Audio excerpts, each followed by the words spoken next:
Ahí, bueno, esta clase le va a dar a Anita, pero lamentablemente está con un problema de salud y a último tiempo tuvimos que modificar. Pero bueno, la idea es hablar de melanoma.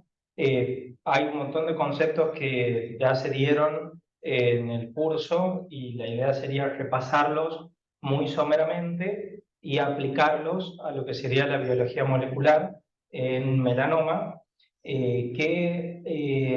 uno tiene que tener en cuenta la evolución natural de la historia, que esto un poco también les hablé cuando hablamos de GIST, de que uno pasó por distintas etapas en la historia de la medicina, donde al principio aparecen todo el tratamiento quirúrgico, después con Marie Curie todo el tratamiento de radioterapia, después aparecen en contexto de guerras y serendipias, la quimioterapia como un hallazgo que después se estandarizó en los 50, y en el año 2001 es cuando uno empieza toda una revolución con todo lo que son las terapias target con inhibidores de tirosinquinasa principalmente, No, que de eso Lucho, no estás hablamos un poco. compartiendo.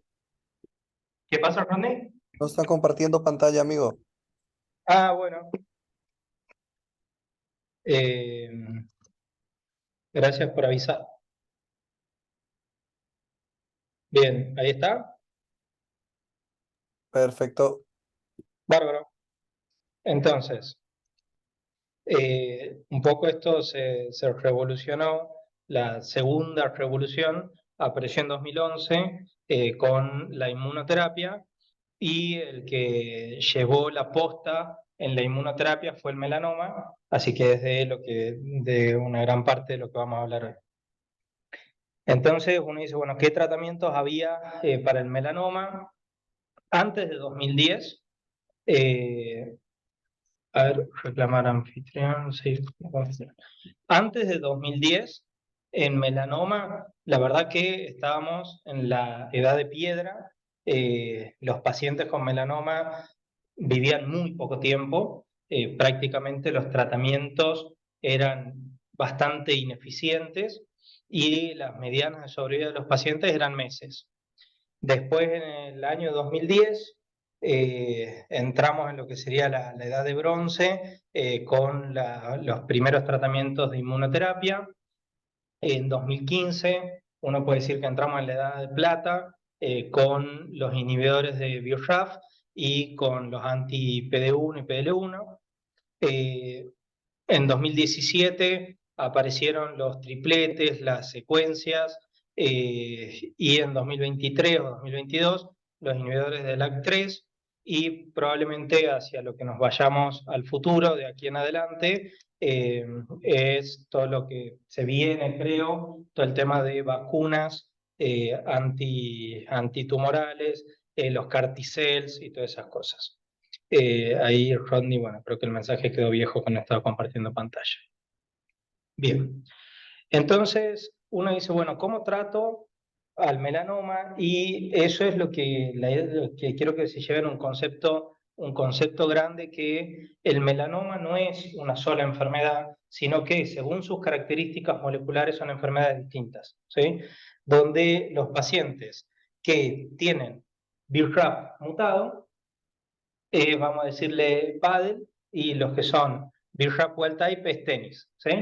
En los dos hay pelotas, en los dos se juega con una paleta, pero son juegos completamente distintos, y el tratamiento es distinto y está basado en la biología molecular, ¿sí? O sea, uno no puede definir el tratamiento hoy de un melanoma sin tener esta información, ¿sí? Principalmente uno dice, bueno, ¿qué biomarcador necesito para tratar un melanoma? Necesito saber el estado de BRAF. Y con respecto a las características de este tumor, que hemos dicho, bueno, esto fue lo que llevó la punta en lo que fue la inmunoterapia, que básicamente está dado por su carcinogénesis. ¿sí? ¿Cuál es el principal factor de riesgo para tener melanoma? Ahí Mica, mientras está comiendo, nos está haciendo señas, que no sé si está diciendo algo, pero ¿cuál sería el principal factor de riesgo? La exposición solar, ¿sí? La exposición solar o los rayos ultravioletas sobre los queratinocitos y sobre los melanocitos, ¿qué van a generar? Van a generar mutaciones, ¿bien? Entonces, ¿qué opinan de cómo va a ser la carga tumoral si uno está expuesto a la radiación ultravioleta de esos pacientes? ¿Y por qué? ¿Alta o baja? La carga mutacional tumoral. Alta. ¿Por qué?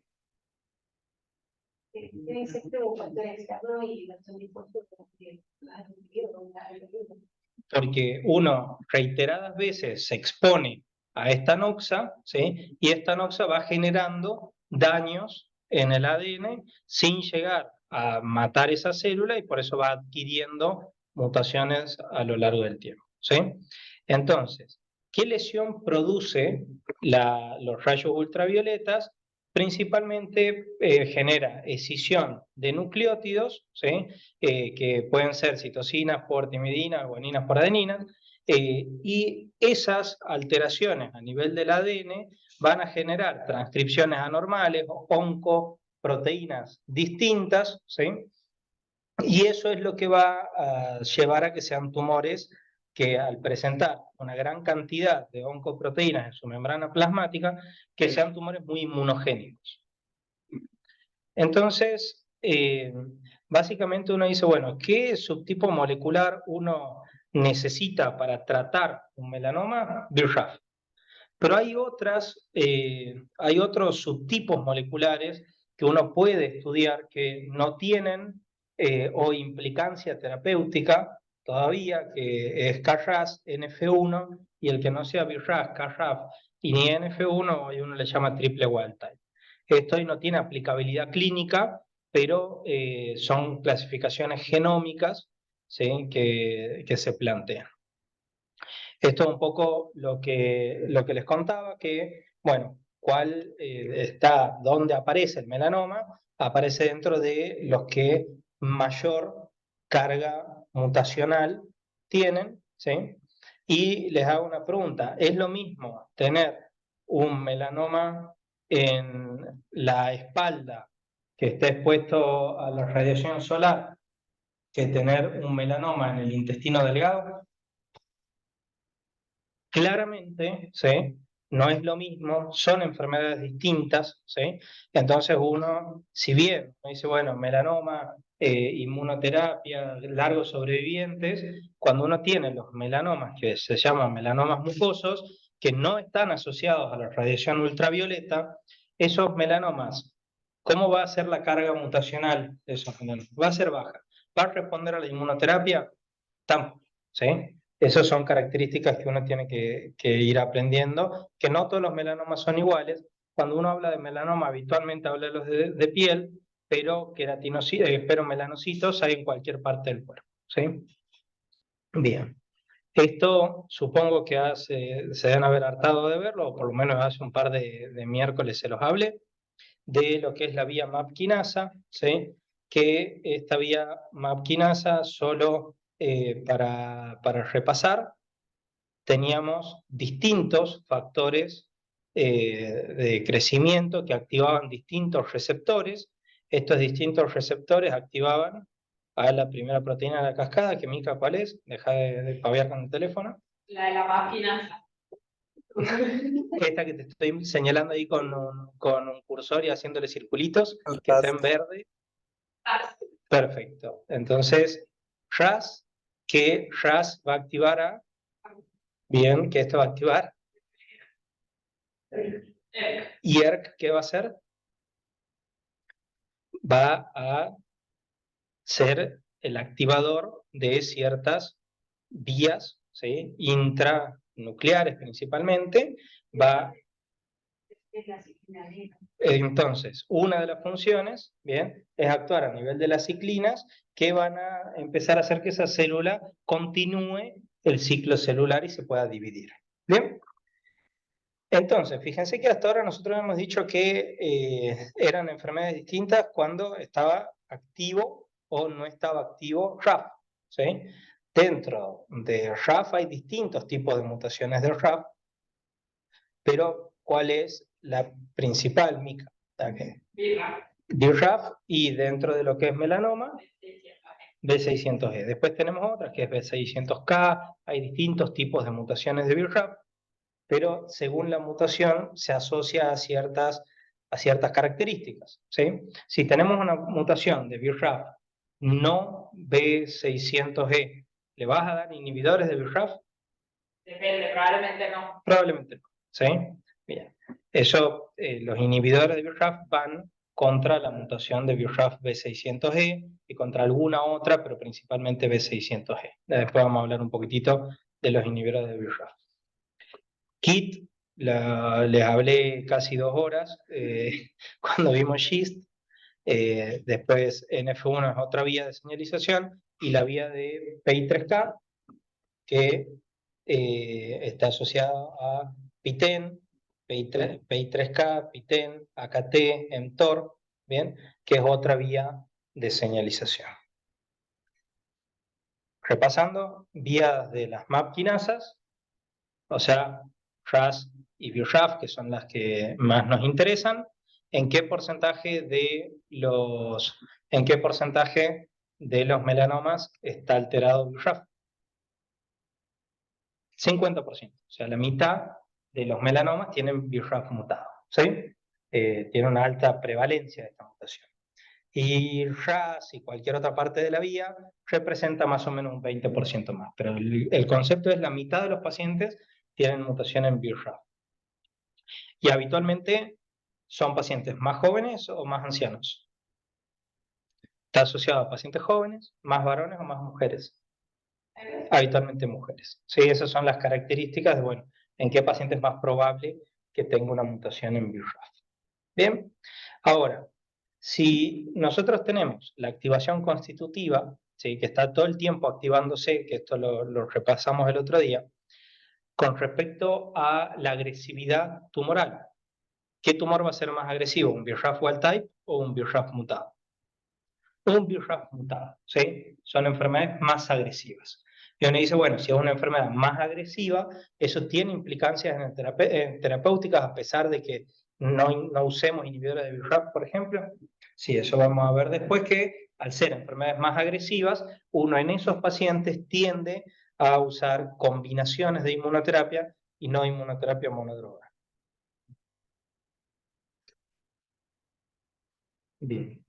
RAS, que Mica nos contó, que habitualmente la mutación es más frecuente en melanoma, en NRAS, las de KRAS son menos frecuentes, ¿sí? Y es un mecanismo de resistencia a los inhibidores de BRAF. BRAF, habíamos dicho, de 50% de los melanomas cutáneos. Otra pregunta, uno tiene un paciente que lo estudia y es BRAF wild type, ¿sí? Después uno empieza con inmunoterapia, ese paciente progresa. Uno va a buscar BRAF como mecanismo de resistencia, que sea BRAF mutado como mecanismo de resistencia, o sea, que se adquiera esa mutación como mutación de resistencia.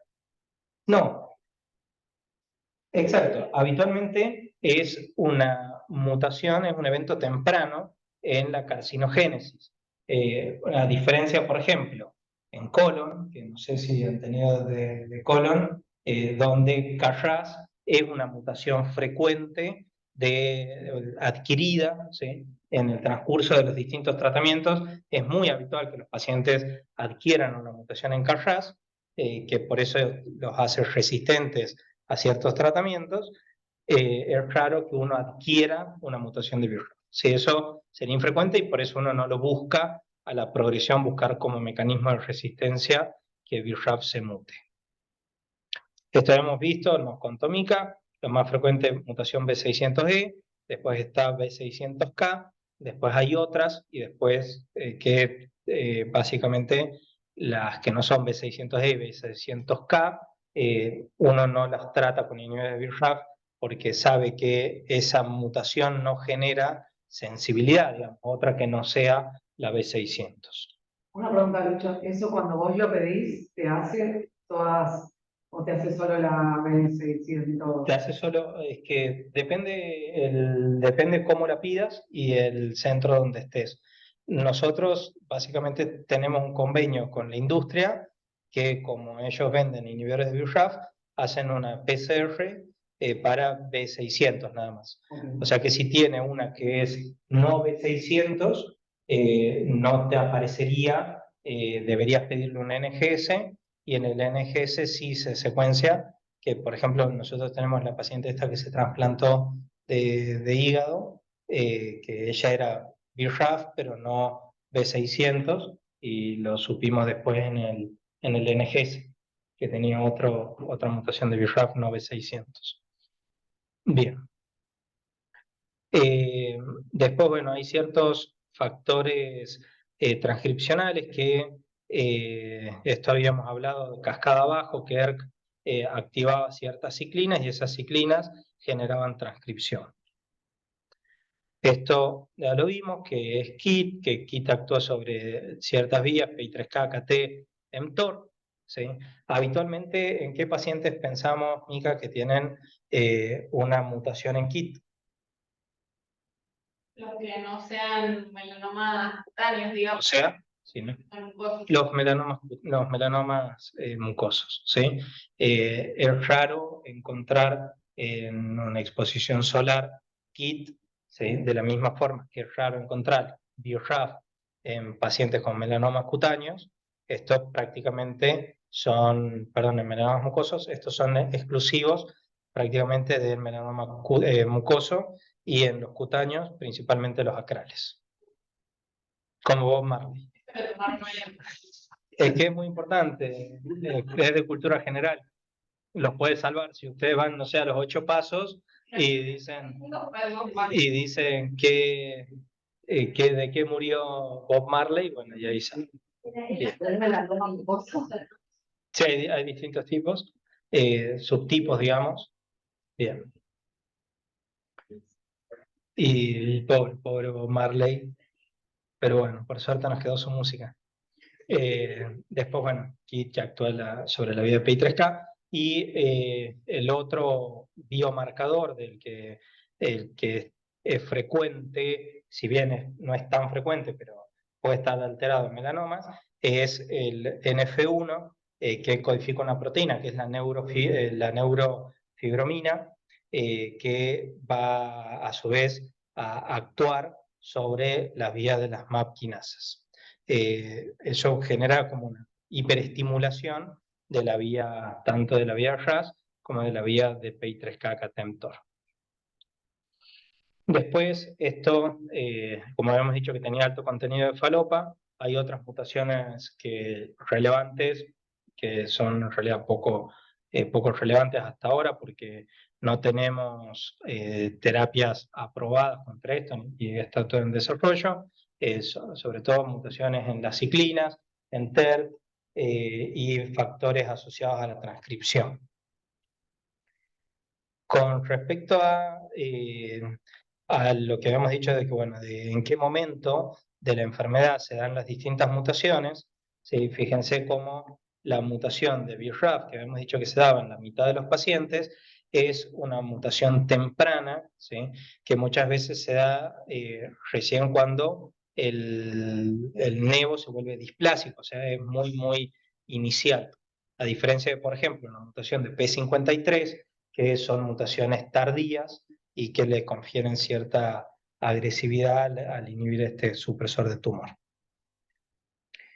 Bien, y esto es repasando un cuadro de dónde o cómo están interconectadas estas distintas vías, ¿bien? Y la frecuencia de estas mutaciones. Esto no sé por qué lo puso, porque me parece que es Fue como serializando cada vía. Ah, ok, bien. Iba como marcando cada vía. Bueno, en los distintos tipos de melanoma, Cada vía. perfecto. Que básicamente los que están por daño solar, dónde se van a presentar, qué características clínicas van a tener estos melanomas, los que son más por daño crónico del sol, los que son otras vías desmoplásicas y cómo eso genera ciertos nebus amelanocíticos y son vías carcinogénicas distintas. Bien. Esto es un poco lo mismo, o sea, las distintas vías según el subtipo. Aquí, bueno, este es el lacral, que están asociados a distintas vías moleculares. Bien, y los melanomas mucosos, que hemos dicho principalmente que vía luz, desquito. Muy bien. Bien, y ahora hablemos un poquitito de la implicancia en el tratamiento. Esto lo habíamos dicho, de que eran tumores muy inmunogénicos, entonces la inmunoterapia fue lo que revolucionó el tratamiento de los pacientes oncológicos y los primeros estudios fueron en melanoma. Fíjense esto, donde uno antes hacía dacarbazina como tratamiento, ¿sí? Y que si bien estos eran estudios iniciales, y esto creo que la mediana eran semanas, fíjense lo mal que les iba con los tratamientos quimioterápicos, y empiezan a ver que había pacientes con estas drogas que en su momento ni siquiera tenían nombre, cómo se modificaba claramente el curso de la enfermedad. Bien, esto es básicamente cómo está asociada la inmunidad celular al tratamiento de la inmunoterapia, donde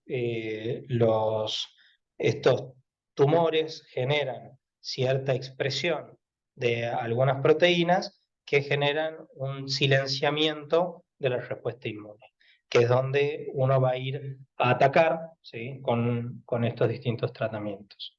¿Ya vieron en el curso de inmunoterapia y tratamientos de inmuno? No, algo, pero no. Ok, entonces, aquí está la célula presentadora de antígenos, ¿bien? Aquí está el tumor y aquí está el linfocito T. ¿Qué es esto? MHC, ¿qué quiere decir? Bien, entonces, el complejo mayor de histocompatibilidad le presenta, ¿sí? La proteína que fagocitó, que se la está presentando al linfocito T CD8. ¿Bien? Y por otro lado, tenemos ciertos coestimuladores que activan a la célula presentadora de antígeno. ¿Bien? O sea que esta como que le está diciendo, anda a atacar el tumor. ¿Sí? O anda a atacar a la bacteria. O anda a atacar lo que sea que active la inmunidad celular. ¿Hasta ahí me van siguiendo? Bien. Entonces, al amarillo vamos a decirle que es el ON.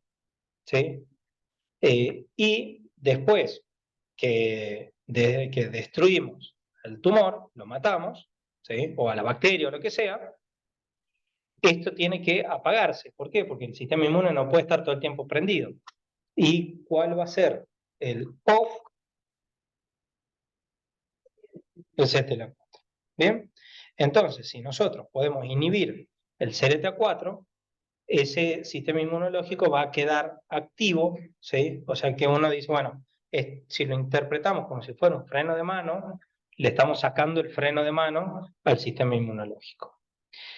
Y empiezan a aparecer estos tratamientos que uno dice, bueno, antes uno daba interleuquina como inmunoterapia y había sido aprobada en el 98 para el tratamiento de estos pacientes, y aparece, bueno, decir, bueno, son tumores inmunogénicos, probablemente sirva.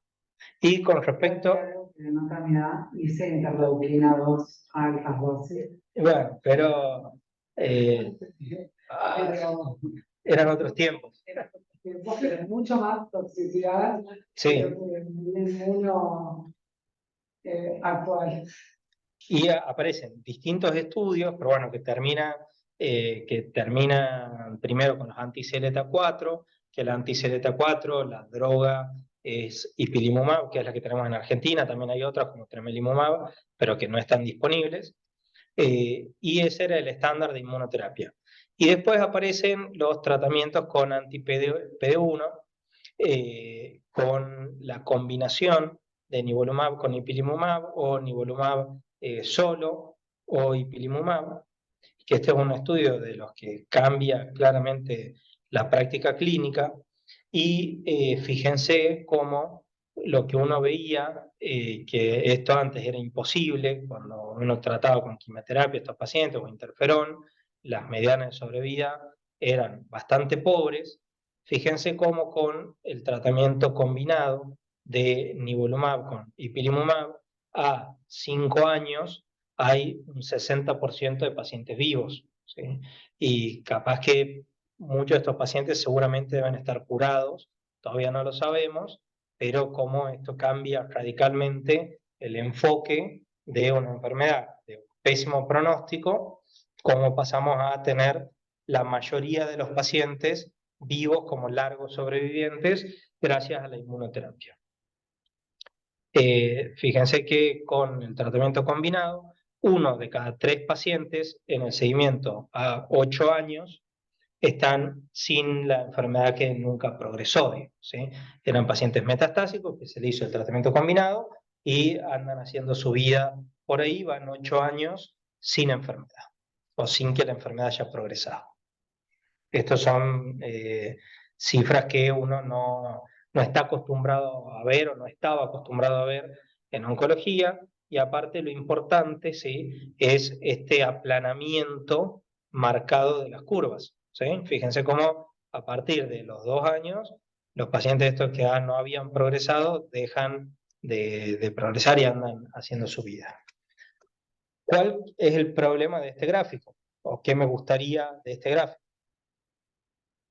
Que demora en... ¿Qué parece esto? Esto parece un tobogán, ¿sí? Fíjense, ipilimumab uno dice, bueno, le sirve a un 10-15% de los pacientes, pero al 85-90% de los pacientes no le sirve de nada. ¿Por qué? Porque se caen en picada y después hace una curva, ¿sí?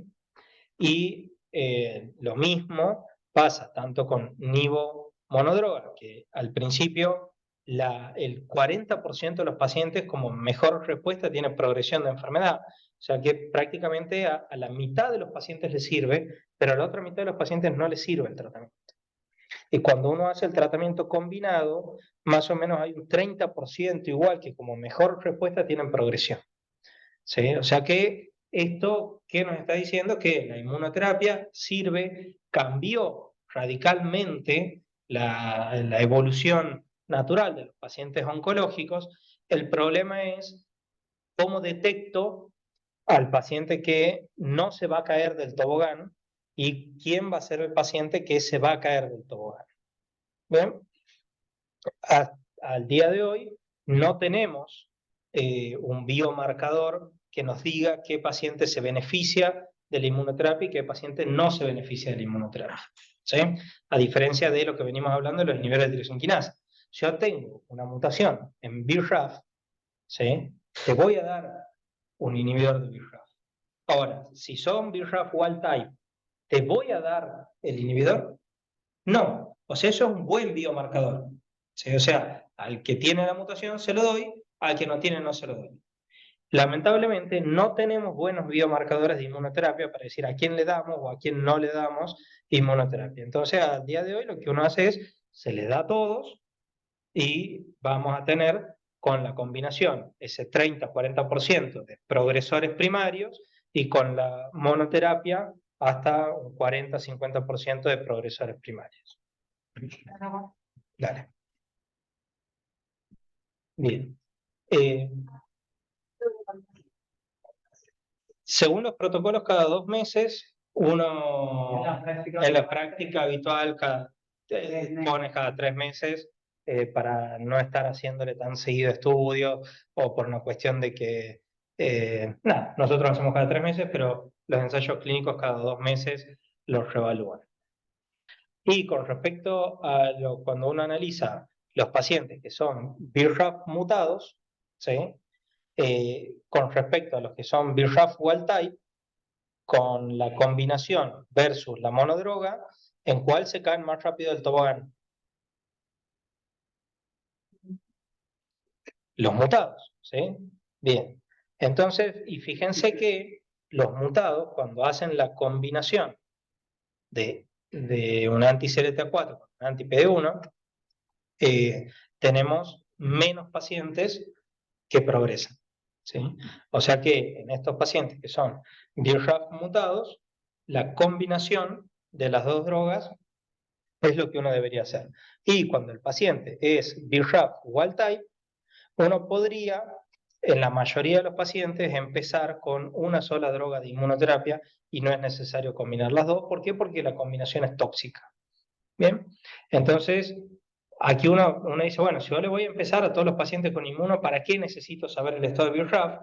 Uno necesita saber el estado de BRAF para decidir si le va a hacer un tratamiento combinado o le va a hacer un tratamiento monodroga, por ejemplo. ¿Bien?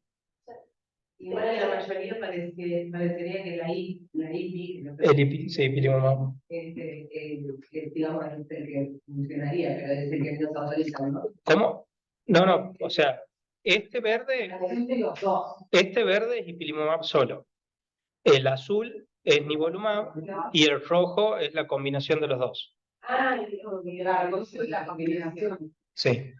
Bien. Con los cuadros anteriores, o sea que no.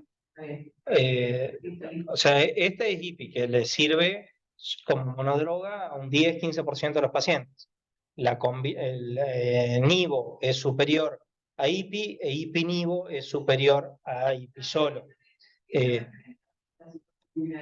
Aquí arriba, pero bueno, esto porque uno estas curvas se las sabe de memoria, pero es una cuestión de fe, tienen que decidir creer. Bien. Para el concepto ahí es que sería que los Los pacientes BRAF uno debería hacer la combinación de tratamiento y dar ipilimumab y nivolumab como tratamiento inicial. nosotros podrías empezar solo con Nivo. Depende del volumen de enfermedad, el EDH, si tiene metástasis cerebrales, pero bueno, en la gran mayoría de los pacientes uno podría empezar solamente con nivolumab. ¿Y por qué no? Uno dice, bueno, si la rojita parece mejor, y vamos a darle a todos ipinivo, sería lo lógico, ¿sí? Pero uno tiene efectos adversos, grado 3 y hasta grado 5, o sea, pacientes, no, de grado 3 y 4, perdón, porque grado 5 creo que no había.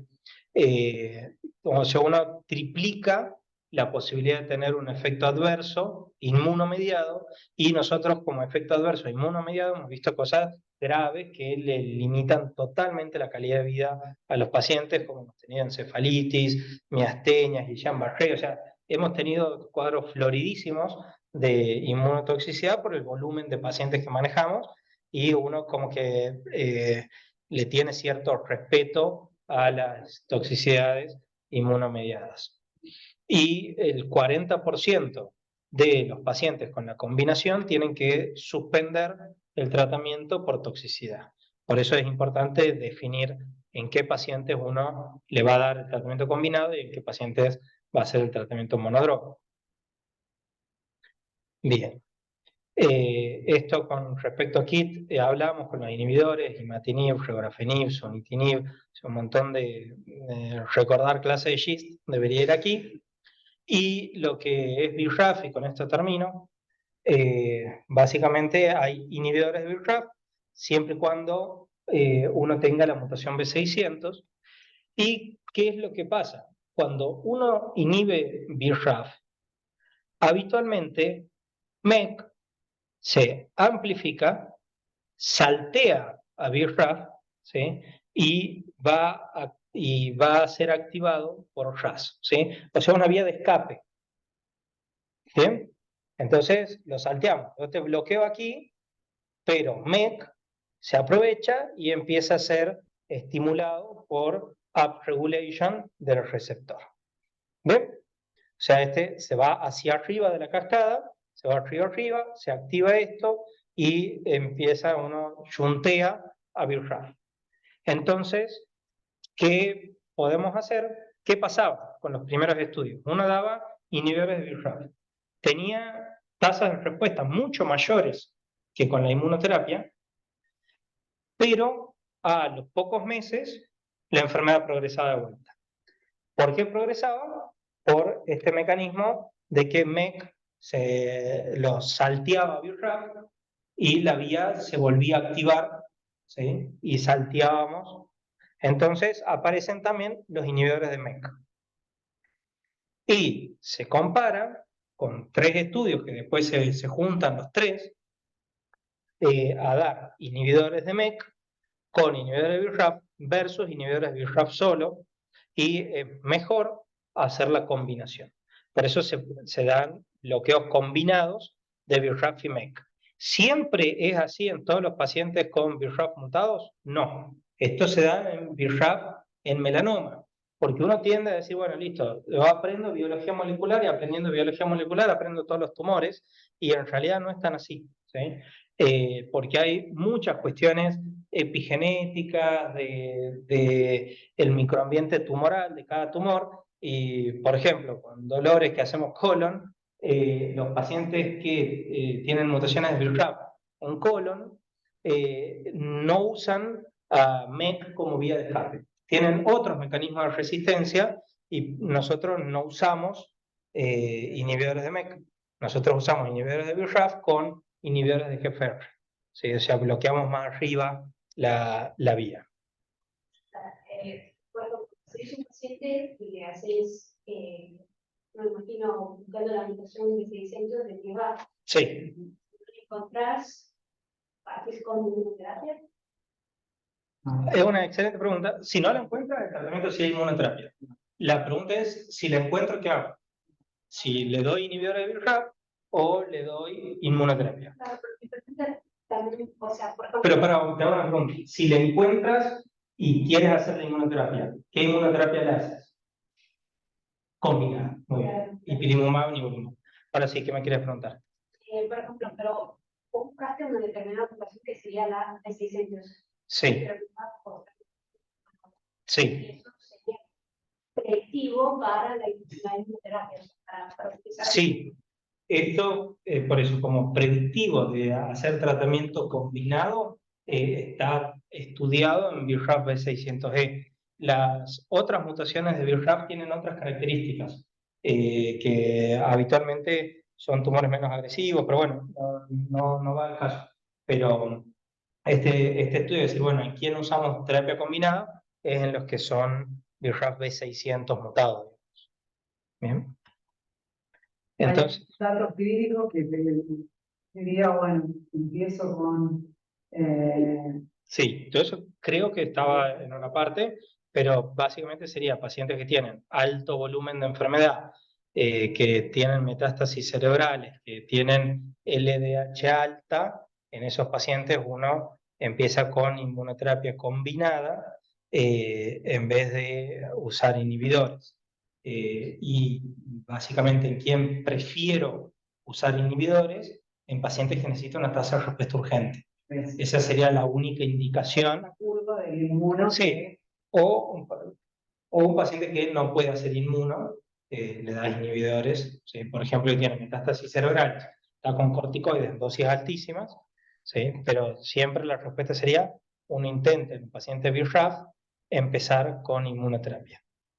Y no he puesto ninguna diapositiva de esto, pero bueno, lo que pasa es que los inhibidores de BRAF modifican el microambiente tumoral y enfrían el tumor. O sea, se vuelve un tumor menos inmunogénico.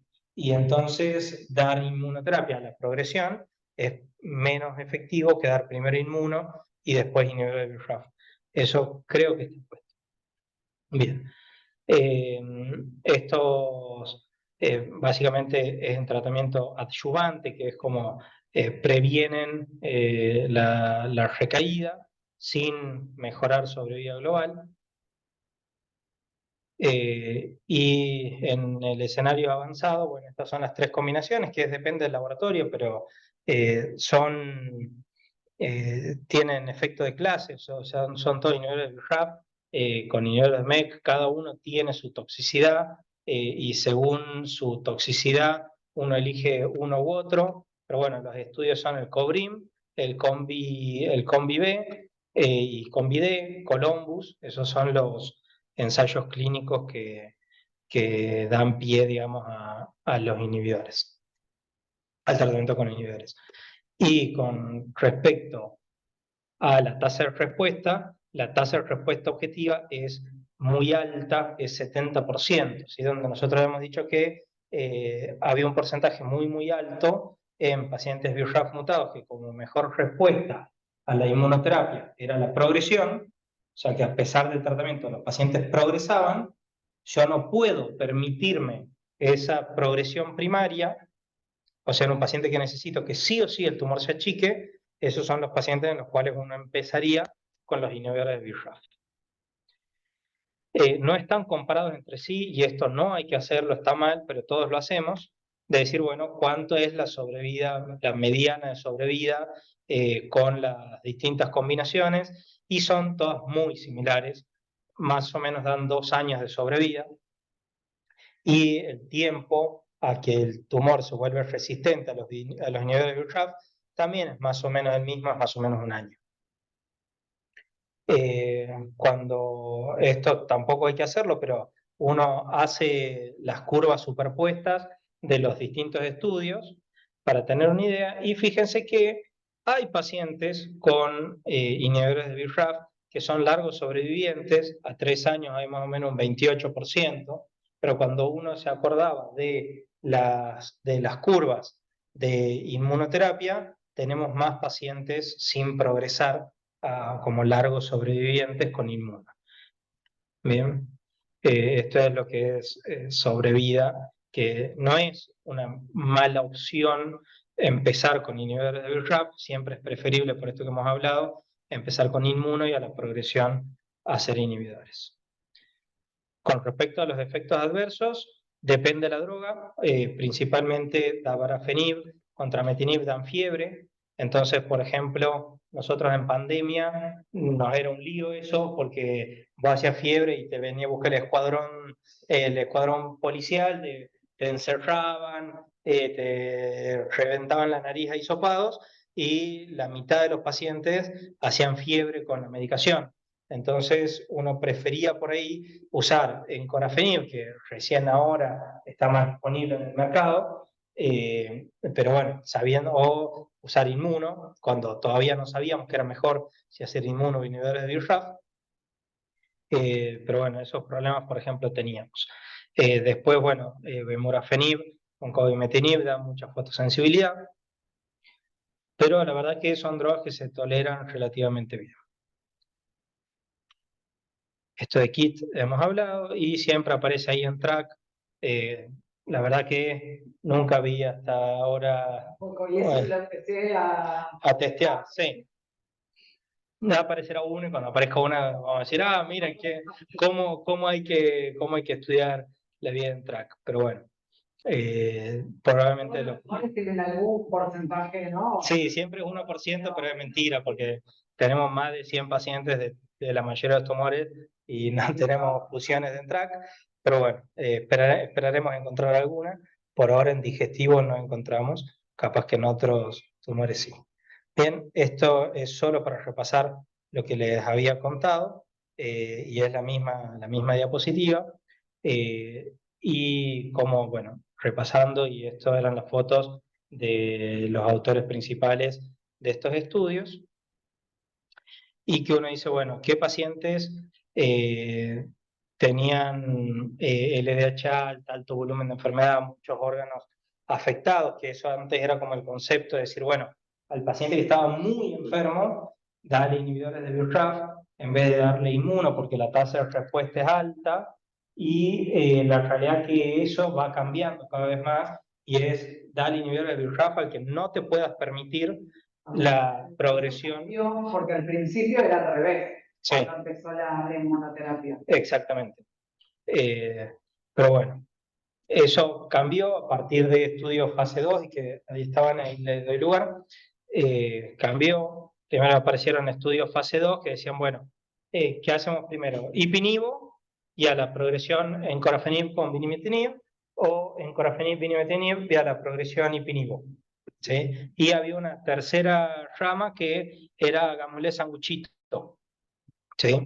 Y fíjense cómo la rama ipinivo, que es la verde, ¿sí? Si bien inicialmente no le va tan bien como a las otras dos, rápidamente se horizontaliza más que en la azul, que es hacer primero inhibidor de BRAF y después hacer inmuno.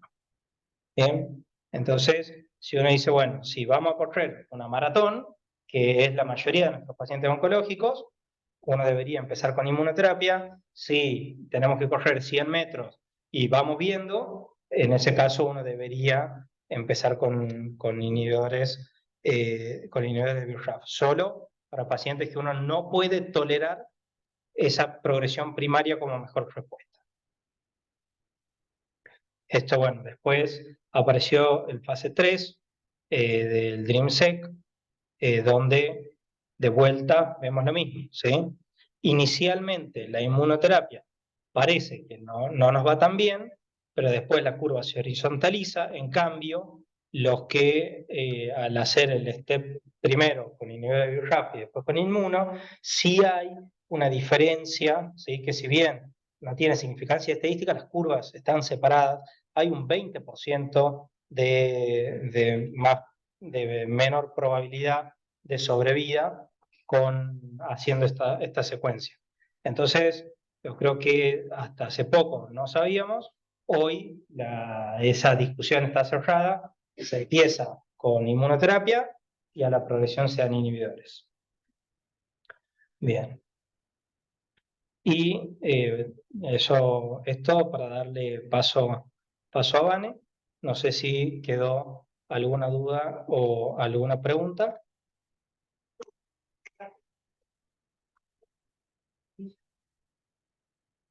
Sí, eso es. O sea, uno cuando se plantea un tratamiento puede tener tres cosas. O que el tumor se achique, ¿sí? Que eso nos abrazamos en el consultorio y brindamos todo, que eso se llama tasa de respuesta objetiva. ¿Sí? Con inhibidores de BRAF, 70%. O sea, el 70% de las veces, o sea, de 10 pacientes que vienen al consultorio, yo les doy inhibidores de BRAF, nos abrazamos con 7 de los 10. ¿Bien? Y después, la otra cosa que puede pasar es que la enfermedad no crezca, que no avance, ¿sí? Que no haya progresión. Eso se llama control de enfermedad. Con los inhibidores de BRAF el control de enfermedad anda más o menos en el 90%. O sea que a 2 no nos abrazamos, pero le digo, mira, la verdad que se frenó la enfermedad, bárbaro, estamos muy, muy bien. ¿Sí? Es bueno, ¿por qué? Porque si la enfermedad no crece, uno dice, bueno, el paciente no se va a deteriorar. Y hay un porcentaje que le tengo que decir en la primera consulta, mire, el tratamiento que le dimos, a pesar del tratamiento, la enfermedad creció. O aparecieron lesiones nuevas, entonces uno podría decir, entre comillas, no funcionó lo que le estamos haciendo. Eso se llama resistencia primaria. ¿Sí? O sea, que como mejor respuesta tengas progresión. En inmunoterapia hay hasta un 40% de pacientes que la primera evaluación tienen progresión. ¿Sí? Y el problema es que no tenemos biomarcadores para decir a qué pacientes hay que darle inmuno y a qué pacientes. O sea que probablemente sobretratamos un montón de gente con inmunoterapia que no les sirve de nada, y la primera vez que lo vemos en el consultorio le decimos, mire, lamentablemente el tratamiento con la inmunoterapia parece que no está dando.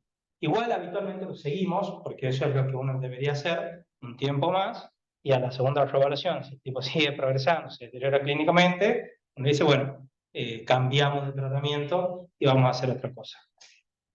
Y una cosa más, vos haces inmunoterapia, de regresión, le das los inhibidores y continúas la inmunoterapia, No. suspendes inmunoterapia y vas a los inhibidores. Es una muy buena pregunta. La inmuno de por sí tiene toxicidad, ¿sí? Y he puesto una diapositiva de tratamientos combinados, que la busco rápidamente. Solo para poner eso que... Solo para poner esto, al tenis no se puede jugar de a 3, al pádel tampoco, 3 son multitud, y uno dice, bueno, ¿hay lugar para hacer los tripletes? La respuesta es no, no aumenta la tasa de respuesta, no aumenta la mediana de sobrevida, no aumenta la mediana de sobrevida libre de progresión.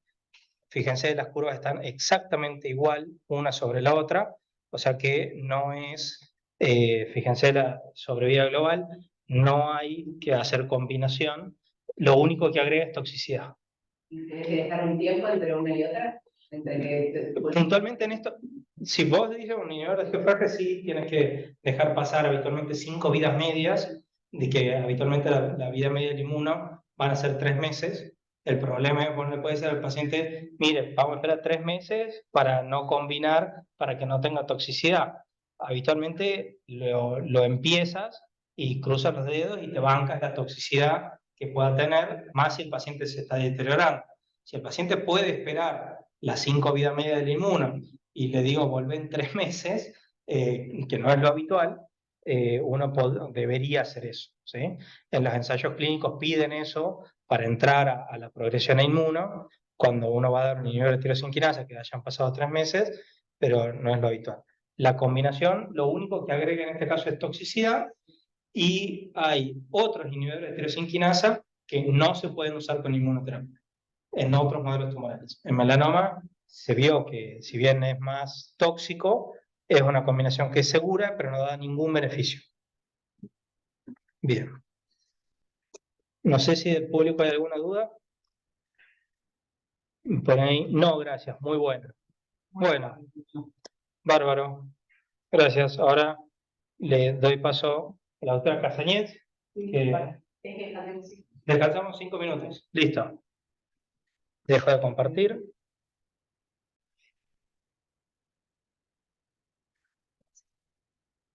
A ver, Ahí, compartir. Y ahora, muchas gracias. Bueno, hola a todos. Como me presentó Dolo, soy Vanessa Castañez, parte del equipo de oncología del hospital. La idea es hablar un poco de tumores ginecológicos y particularmente vi que estuvieron hablando de tratamientos. Yo me voy a dedicar un poco más a la parte de biología molecular de los tumores. Bueno, tumores ginecológicos serían tumores ginecológicos no mama, porque mama es un capítulo aparte. Vamos a hablar de ovario, de endometrio y de cuello. Particularmente en cáncer de ovario, lo que sabemos es que es la 6ª causa de muerte por cáncer en mujeres, que hay 2.000 casos nuevos por año, y que la sobrevida global a 5 años de las mujeres que tienen un carcinoma seroso de alto grado, que son los tumores más frecuentes en el ovario, es solo de 45%. Cuando hablamos de la biología molecular, cuando buscamos en todos los carcinomas serosos de alto grado, lo que vemos es que entre un 10 y un 15% tienen mutaciones de BRCA, o sea, son pacientes que tienen BRCA. Y de las pacientes, a la inversa, que ya se conocen que tienen mutaciones de BRCA, hasta el 50% pueden tener un tumor de ovario antes de los 70 años.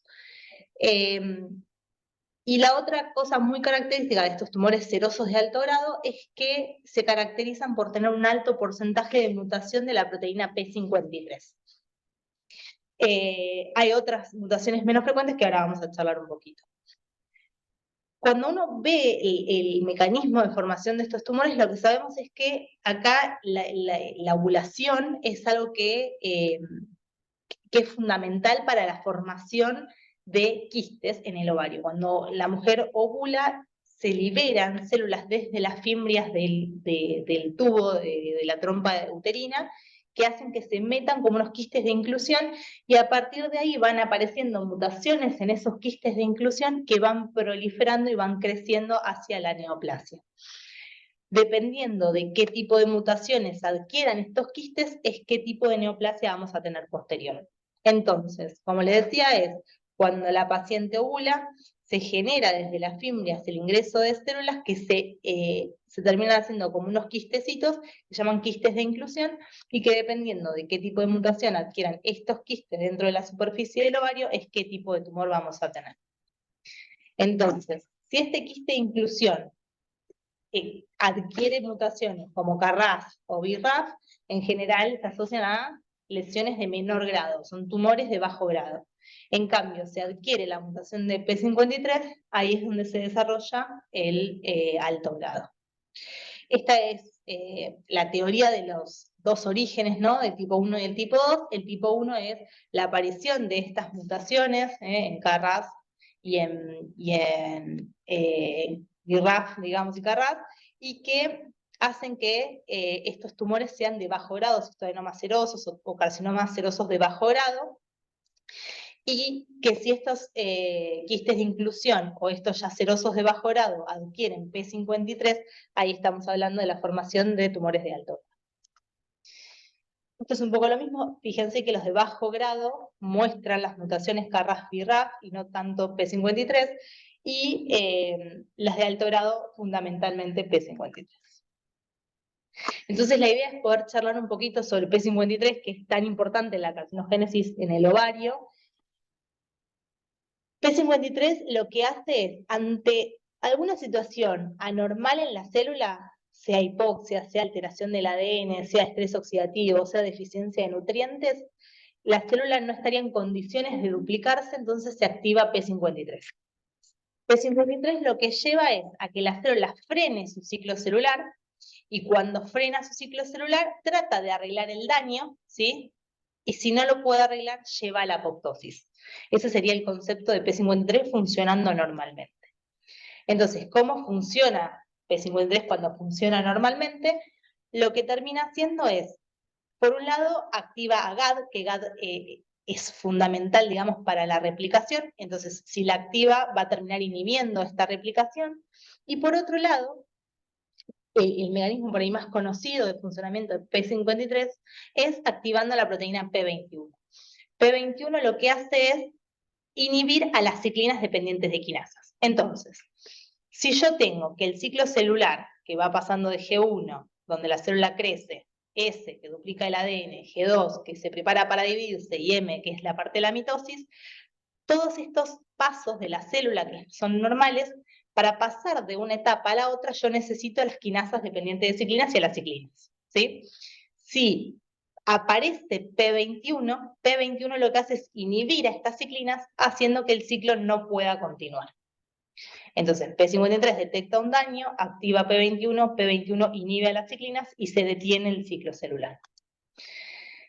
Para complejizar esto un poco más, las ciclinas, cuando están activadas en un ciclo normal, donde la célula tiene que pasar de una parte del ciclo a otra parte, la ciclina lo que hace es, se une a la quinasa dependiente de ciclinas, y cómo funciona como una quinasa, entonces fosforila a retinoblastoma, ¿sí? A la proteína de retinoblastoma. Entonces, este complejo quinasa con ciclina fosforila retinoblastoma, y retinoblastoma al estar fosforilado suelta a E2F, que es un factor de transcripción que lleva a la replicación, o sea, activa múltiples vías que llevan a la replicación, a la sobrevida y a la inhibición de la apoptosis.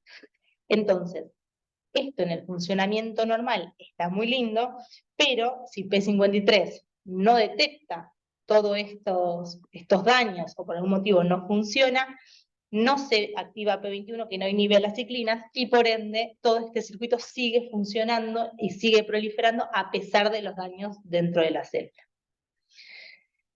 Y otro mecanismo que puede aparecer, digamos, en la tumorogénesis es que P53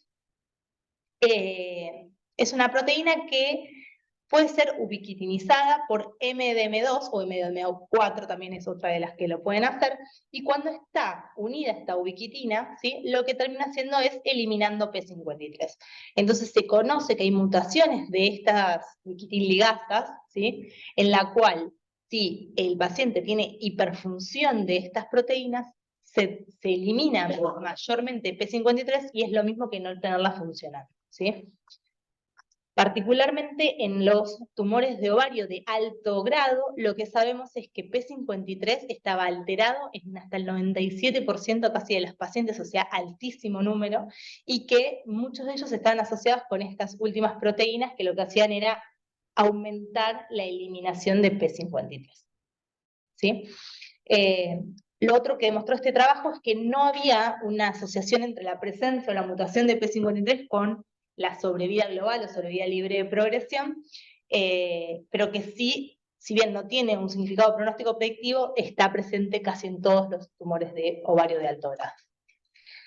Y como les decía al principio, un 10-15% de las pacientes con tumores de ovario tienen mutaciones BRCA1 o BRCA2. BRCA1 y BRCA2 son genes que están, el BRCA1 está en el cromosoma 17, el BRCA2 en el cromosoma 13, y que son altamente conocidos por predisposición al cáncer hereditario de mama y ovario. Este cuadrito a mí me gusta porque es bastante esquemático sobre todos los mecanismos de reparación del ADN que tenemos. Entonces yo me voy a dedicar en este momento a esta parte, ¿sí? En la cual lo que sabemos es que el ADN es constantemente lesionado y dañado por distintas situaciones, y que dependiendo de cómo se haya roto ese ADN, es cómo nuestro cuerpo, nuestro organismo lo va a reparar.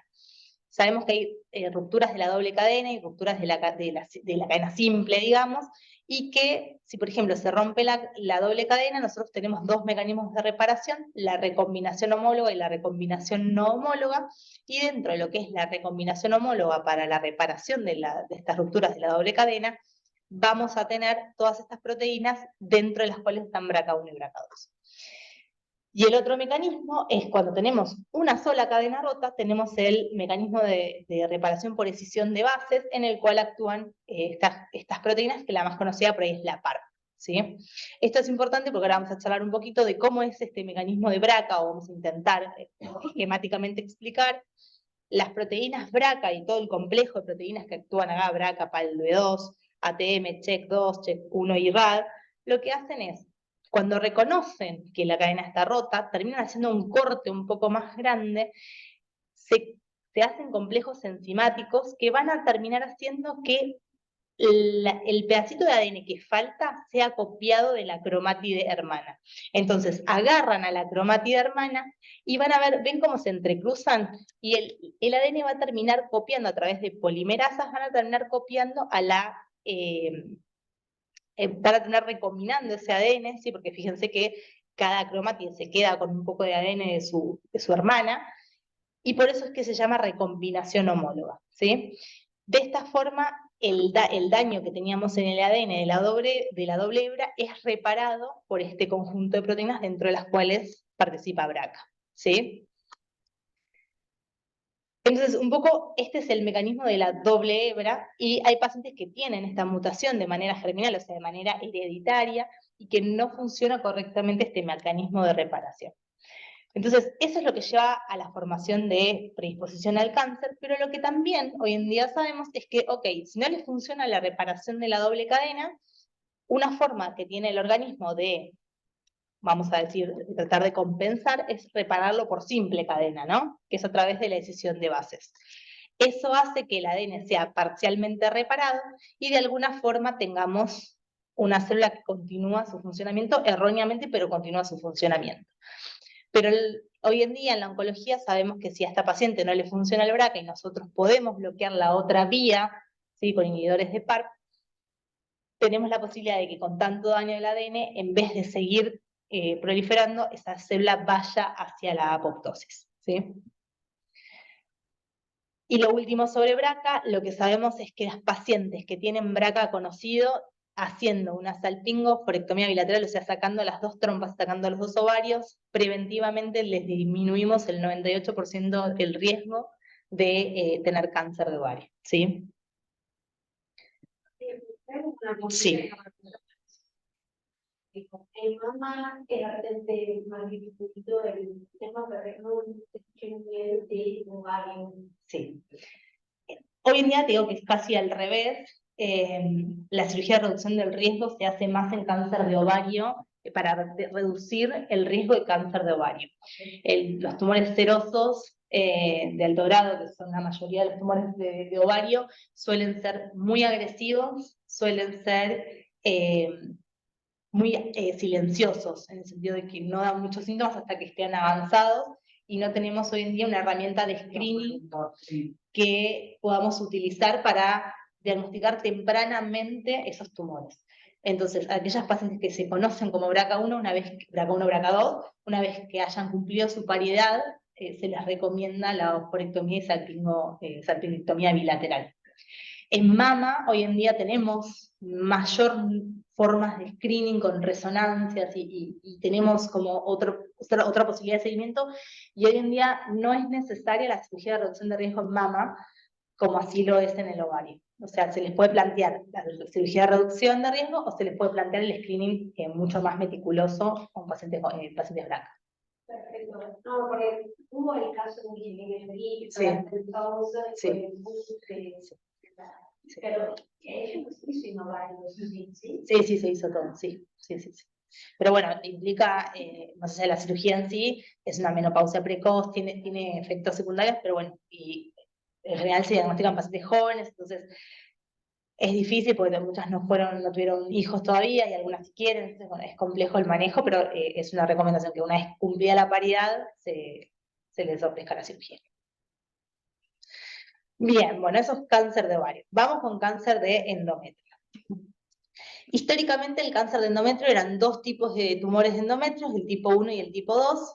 El tipo 1, que era el más frecuente, el 90%, eran tumores endometrioides, y el tipo 2 era el seroso, que eran serosos o carcinoma de células claras.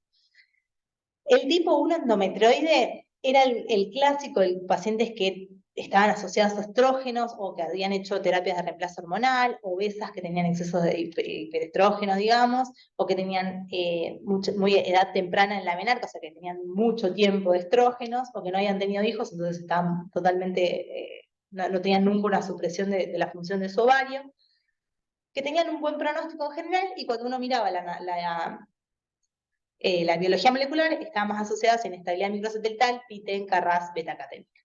Y los serosos de endometrio, que eran tipo 2, no se relacionaban con los estrógenos, eran mucho más agresivos, y teníamos otra vez la presencia de P53, o HER2 o BCL2.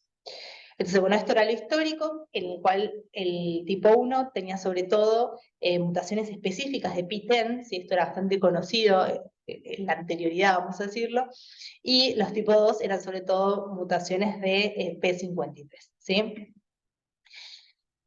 Esta clasificación se dio en 1983, donde había poca biología molecular para estudiar, digamos, y los pacientes básicamente era, si la paciente cumplía con todos los criterios para pensar que era un endometrioide, se lo pensaba como que era de buen pronóstico, que no iba a tener, que iba a tener sensibilidad a los progestágenos, o sea, la terapia hormonal, y si era un seroso, se lo asociaba con mal pronóstico, era como otro tipo de paciente.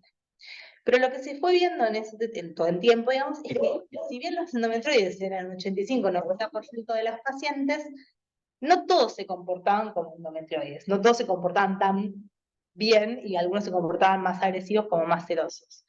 Entonces, en el 2013, este grupo de patólogos, los de Cancer Genome Atlas, generaron una clasificación molecular. Agarraron todo un grupo de pacientes con cáncer de endometrio y le hicieron estudios genómicos, transcriptómicos y proteómicos, y bueno, hicieron todo así como una clasificación un poco más exhaustiva, en la cual clasificaron a los tumores en cuatro grupos, ¿sí? Los grupos POL-E, que son los ultramutados, los que tienen estabilidad microsatelital, que son hipermutados, los que tienen que no tienen un perfil molecular específico, a los que se los llama endometrioides, y a los que son serosos like o P53 mutados, que tengan alto número de copias, ¿sí? Estos son los cuatro grupos, vamos a charlar un poquito de cada uno.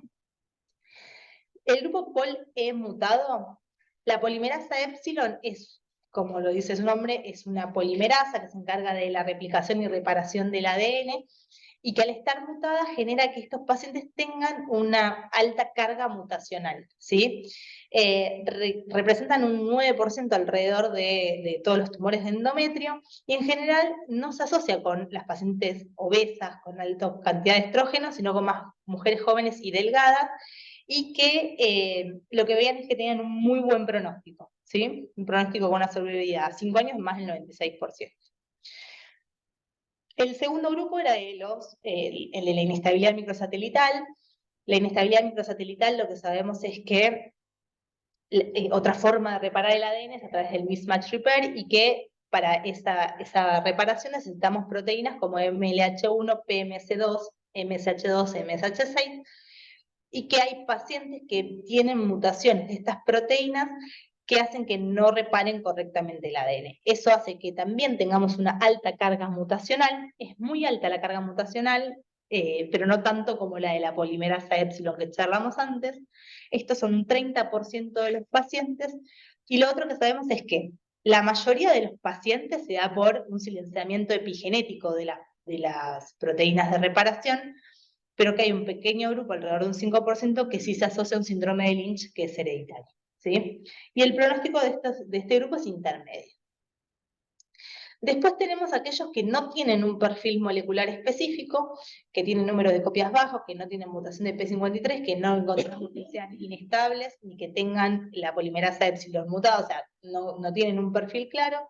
Estos son los que históricamente nosotros los conocíamos como los endometrioides, ¿sí? Los que se asocian a pacientes con índice de masa corporal elevado, con aportes de estrógenos, que responden más a la hormonoterapia, que tienen una evolución más lenta, ¿sí? Y en general estos sí tienen un pronóstico más intermedio favorable. Y el último grupo es el del P53 mutado, o número de copias alto, o seroso-like, que este es el grupo de los pacientes que tienen mayor agresividad, peor pronóstico, que tienen la mutación de P53, y que se los compara con los serosos de alto grado de ovario o con los triples negativos de mama. O sea, son tumores bien agresivos, ¿sí? Representan alrededor del 18% de los carcinomas de endometrio, y el pronóstico es más pobre que en los otros dos. Se los suele ver como serosos o carcinosarcomas, pero hay un porcentaje pequeño de endometrioides que también tienen la P53 anormal. Entonces, en estos 4 grupos lo que sabemos es que la polimerasa es del grupo POL-E. Los inestables son los que mayor cantidad de mutaciones tienen, ¿sí? Y que el que menos mutaciones tiene es el de P53, y eso se correlaciona, o sea, es una inversa con el pronóstico de estas pacientes, ¿sí? Entonces, aquellos grupos que tienen mayor, los POL mutados, inestabilidad positiva, son los que tienen mejor resultado. Aquellos grupos que tienen P53 son los que les va peor, ¿sí? El problema de todo esto era que todo muy lindo con estos grupos, pero llevarlo a la práctica clínica con toda una secuenciación genética era muy difícil, hasta que apareció el grupo PROMIS, que en el 18 empezó a plantear una secuencia de búsqueda de inmunohistoquímica en el cual nos permita tener esta clasificación molecular en la práctica clínica habitual. Entonces lo que plantearon este grupo de PROMIS es, ok, hagamos la inmunohistoquímica a las cosas y hagamos el diagnóstico de los 4 grupos. Y esto ya es algo casi que todavía nos falta muy poquito para empezar a usar, pero ya está casi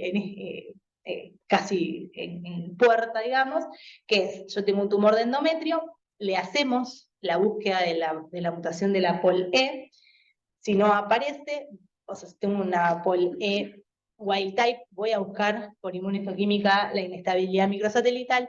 Si no la encuentro, o sea, si es proficiente mi paciente, funcionan bien sus proteínas, busco el P53. Si está mutado, va para el grupo mutado, y si no tiene nada de todo esto, entra en el grupo de wild type. ¿Qué nos dice todo esto, digamos? Que los grupos claramente no son en cantidades iguales a lo que conocíamos históricamente, ¿no? De todo este 90% de tumores endometrioides, teníamos que el 50% entraban en este grupo de hiperestrogenismo, pero teníamos un 12% que tenían mutación de P53, un 9% de POL-E, que les da mejor pronóstico todavía, y hay casi un 30% de inestables. Y esto se asocia otra vez con el pronóstico. Fíjense que las que tienen P53 mutado les va mucho peor que aquellas que tienen la POL-E, que les va muchísimo mejor. Entonces, ¿qué es lo que nos queda de toda esta clasificación? Es que esto es pronóstico para la supervivencia global y supervivencia libre de progresión. Hoy en día en la práctica clínica lo que sabemos es que, otra vez, las POL-E, las mutadas, tienen muy buen pronóstico. Entonces, esas pacientes no se beneficiarían con el uso de adyuvancia, ¿sí? Independientemente de los otros factores de riesgo que podemos encontrar, no se beneficiarían con la adyuvancia.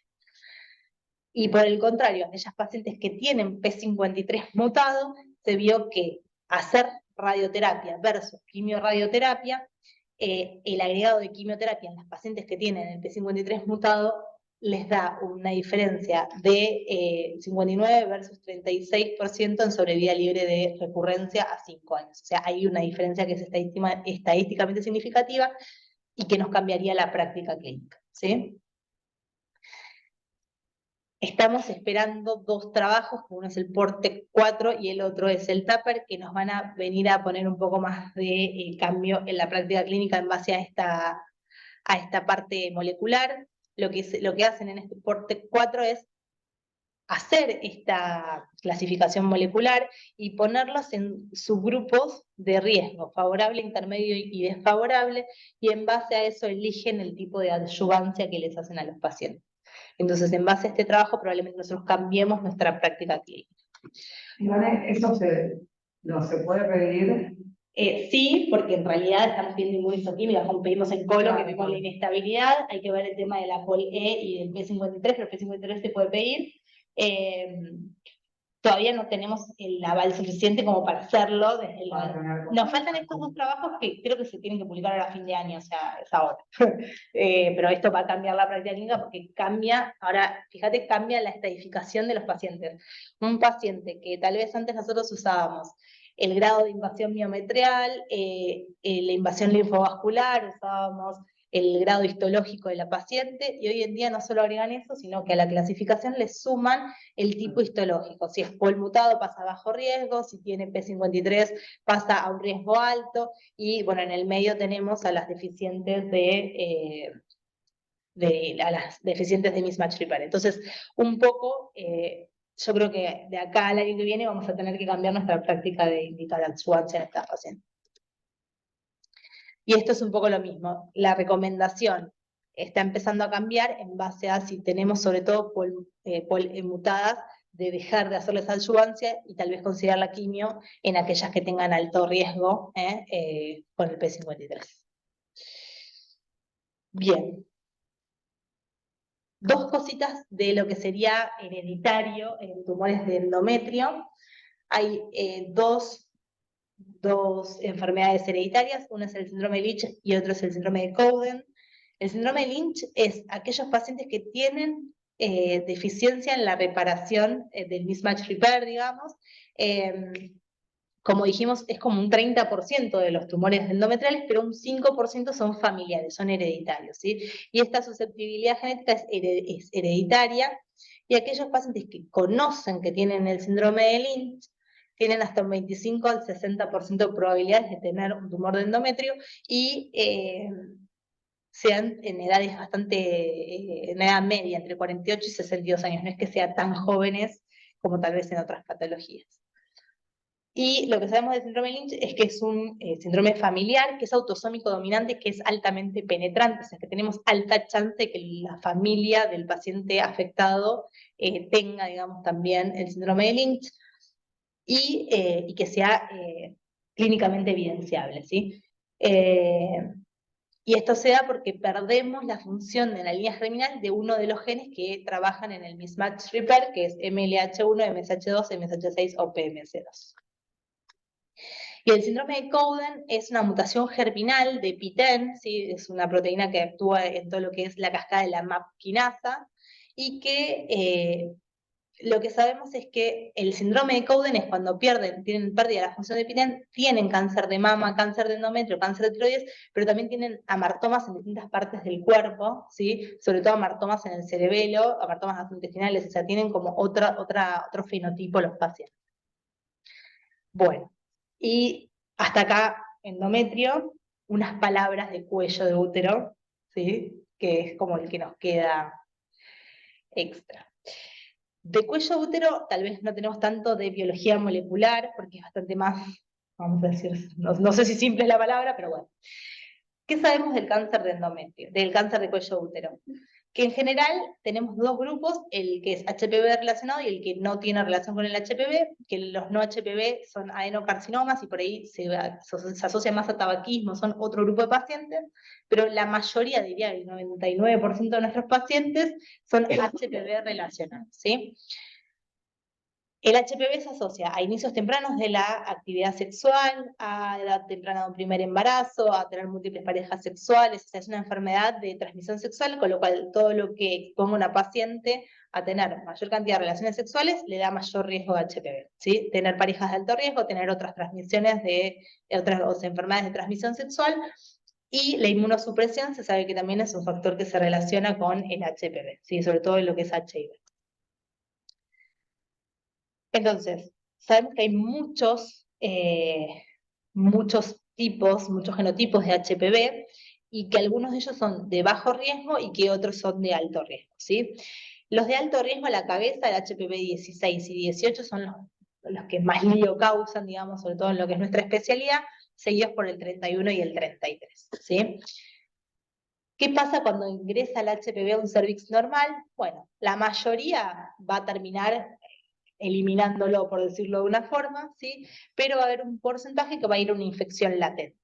Así todo, va a haber recién solo un 15% que va a pasar a una lesión premaligna. O sea, fíjense como que en el camino vamos sacando pacientes que no generan lesiones malignas, pero de los que ya generan una lesión premaligna tenemos hasta un 70% de probabilidades de llegar a una lesión invasora. Para que pase todo esto, tienen que pasar 10 años. Con lo cual tenemos muchísimo tiempo para actuar antes de llegar a un tumor invasor de cuello, y creo que ahí es donde nuestra salud está fallando en Argentina hoy en día, porque tenemos mucho caso de cáncer de cuello de útero cuando deberíamos haberlo detectado 10 años antes. Entonces esto es un poco más de la progresión. Pacientes que tienen el HPV van progresando hasta tener lesiones de alto grado y posteriormente la lesión que pasa ya la membrana y que se hace invasora. ¿Cómo el HPV lleva a esto, ¿no? El HPV lo que sabemos es que es un oncogen viral. Hay dos proteínas que tal vez son las más conocidas en la oncogénesis del HPV, que son E7 y E6. ¿Qué hace E7? Y esto charlamos de este ciclo celular hace un rato, no sé si se acuerdan que para pasar del ciclo celular G1S, G2M, para pasar de cada etapa teníamos que depender de las ciclinas, ¿sí? De las quinasas dependientes de ciclinas.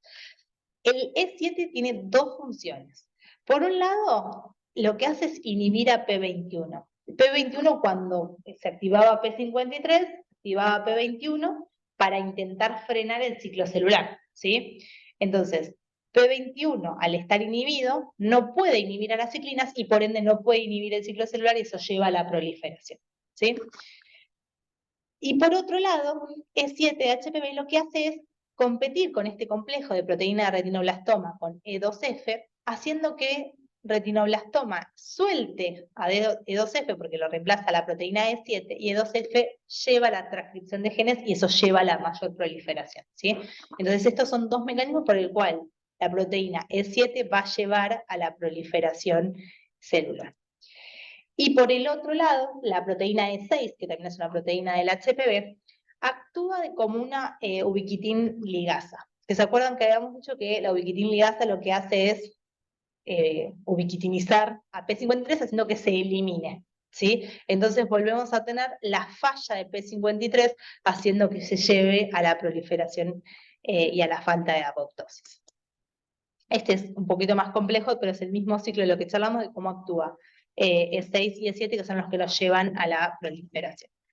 Así que bueno, hasta acá creo que es un poco de todo, tratando de que desde lo más simple de la biología molecular se entienda también, no decir solo P53, pero bueno, es bastante complejo. No sé si tienen alguna duda o algo que quieran preguntar. Del otro lado, no sé si hay alguien ahí. Pero bueno, ahí cualquier cosa dejo el mail, si necesitan algo me escriben. Dale, bien. A ver.